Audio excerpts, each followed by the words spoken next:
ঢাকা বিশ্ববিদ্যালয়ের শিক্ষার্থীরা বোকা না, এটা এলাকার মেম্বার ইলেকশন না, এটি এলাকার ইউনিয়ন চেয়ারম্যান ইলেকশন না, ঢাকা বিশ্ববিদ্যালয়ের শিক্ষার্থী।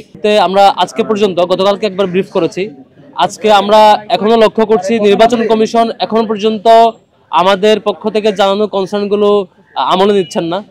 একটু আগে ব্রিফ শুনেছেন যে কেউ কেউ রিডিং রুমে যেয়েও শিক্ষার্থীরা বিরক্ত ফিল করছে, শিক্ষার্থীরা অভিযোগ দিচ্ছেন যে রিডিং রুমে যাওয়ার কারণে শিক্ষার্থীরা তাদের পড়াশোনা সহ অন্যান্য কার্যক্রম ব্যাহত হচ্ছে। আমরা নির্বাচন কমিশনকে অনুরোধ করব এ ধরনের কেউ যদি নীতিমালা ভঙ্গ করে তাদের প্রতি যে ব্যবস্থা নেওয়া দরকার সেটি যাতে নির্বাচন কমিশন ঠিকঠাকভাবে নেন। একই সাথে আপনারা লক্ষ্য করেছেন ডাকসু নির্বাচনকে কেন্দ্র করে ডাকসু নির্বাচনের প্রতিপক্ষকে বা প্রতিদ্বন্দ্বীকে কোনোভাবেই ইতিবাচক কম্পিটিশনের মধ্য দিয়ে তাদের যে প্রতিযোগিতা সেটি দেখাতে না পেরে বরং মিথ্যা ফ্রেমিংয়ের মধ্য দিয়ে অনলাইনে প্রপাগান্ডা এবং বাজে কাজগুলো পরিচালনা হচ্ছে।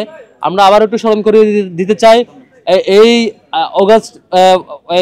গত বছর জুলাই আগস্টে যে গণ অভ্যুত্থান, সেই গণ অভ্যুত্থান আমরা সবাই একসাথে আন্দোলন করেছি।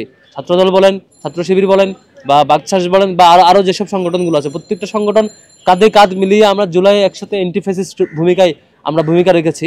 এবং আজকে যেই ডাকসু ইলেকশন সেটি হচ্ছে মূলত জুলাইয়ের শক্তিদের মধ্যে, জুলাইয়ের যে আমরা সবাই মিলে একসাথে ইলেকশন করছি। এখানে যেই জয় লাভ করি তাদেরকে শিক্ষার্থীরা নির্বাচিত করে সবাই মিলে জুলাই জিতবে, জুলাই দিন শেষে বেঁচে থাকবে, সেটা বিশ্বাস করতে চায়।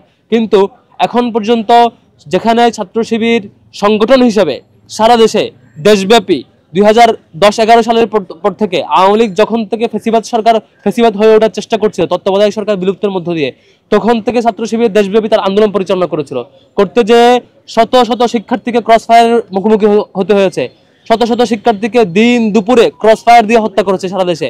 আমরা এখনো চট্টগ্রাম বিশ্ববিদ্যালয়ে সেই 5-7 জন শিক্ষার্থীর কথা আমাদের এখনো মনে পড়ে, রাজশাহী বিশ্ববিদ্যালয়ে সেই নুমানী ভাইয়ের কথা মনে পড়ে, যাদেরকে দিন দুপুরে হত্যা করা হয়েছে। এভাবে সারা দেশে ছাত্র শিবিরের জনশক্তিদেরকে ক্রস ফায়ার দিয়ে হত্যা করা, ছোট ছোট প্রোগ্রাম থেকে গ্রেফতার করে বা পাঠচক্র বা অন্যান্য স্টাডি সার্কেল থেকে গ্রেফতার করে অস্ত্র মামলা দেওয়া এবং সারা দেশের সকল পর্যায়ের থানা থেকে ওয়ার্ড পর্যন্ত সকল পর্যায়ের দায়িত্বশীলদেরকে গুম করে নিয়ে যাওয়া, এই সামগ্রিক পরিস্থিতি দেশব্যাপী ছাত্র শিবির ফেস করেছিল।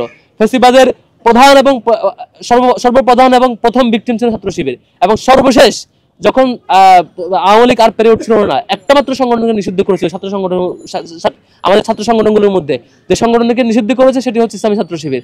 এরপরও যেসব যারা অনলাইনে বিভিন্ন পেজের মধ্যে দিয়ে ছাত্র শিবিরকে প্রপাগান্ডা চালাচ্ছেন, নিশ্চয়ই বিশ্ববিদ্যালয়ের শিক্ষার্থীরা আমরা যে গত 15-16 বছর ধরে দীর্ঘ লড়াইয়ে সবচাইতে বেশি ভিকটিম হয়েছে, সবচাইতে বেশি জীবন দিতে হয়েছে এবং সবচাইতে বেশি ক্রস ফায়ারের মুখোমুখি হয়েছি, সবগুলো গল্প শিক্ষার্থীরা নিশ্চয় জানবেন। আপনাদেরকে বিনীত অনুরোধ করবো এই বাজে ফ্রেমিং থেকে, মিথ্যা অপপ্রচার থেকে, ইতিহাসকে লুকানোর জায়গা থেকে একটু সরে আসবেন। আপনাদের যে ইতিবাচক জায়গা সেগুলো দেখাবেন। ঢাকা বিশ্ববিদ্যালয়ের শিক্ষার্থীরা বোকা না, এটা এলাকার মেম্বার ইলেকশন না, এটি এলাকার ইউনিয়ন চেয়ারম্যান ইলেকশন না, ঢাকা বিশ্ববিদ্যালয়ের শিক্ষার্থী। আপনি যত মিথ্যার মধ্য দিয়ে, মিথ্যা গল্প রটিয়ে এবং বিভিন্ন কিছু এডিট করার মধ্য দিয়ে নানাভাবে গল্প ফ্রেমিং করবেন, তত বেশি আপনার অবস্থান নষ্ট হবে। আমরা বিশ্বাস করতে চাই জুলাইয়ের শক্তি জুলাইয়ে যারা মাঠে ময়দানে অবদান রেখেছেন তাদের কারো ইমেজ নষ্ট না হোক, তারা প্রত্যেকের শিক্ষার্থীদের কাছে সেই গ্রহণযোগ্যতা ধরে রাখুক, তাদের ইতিবাচক ইমেজটুকু থাকুক। কে জয়ী হবে কে পরাজিত হবে সেটি ইলেকশন পরবর্তী বোঝা যাবে, কিন্তু তার আগ পর্যন্ত কাউকে বিশ্ববিদ্যালয়ের শিক্ষার্থী হিসেবে যে ইমেজ দেখার কথা, যে ভাবমূর্তির মধ্যে দিয়ে দেখার কথা সেটুকু দেখুক বলে আমরা প্রত্যাশা করতে চাই। তাই সকল প্রতিযোগী ভাইদেরকে, আমাদের বন্ধু সংগঠনের ভাইদেরকে অনুরোধ করবো ছাত্র শিবিরের ব্যাপারে এবং অন্যান্য প্রতিযোগীর ব্যাপারে যে ধরনের ফ্রেমিং করা হচ্ছে, যে ধরনের আজেবাজে ভিডিও এডিট করা হচ্ছে, এগুলো থেকে দূরে থাকবার অনুরোধ করবো।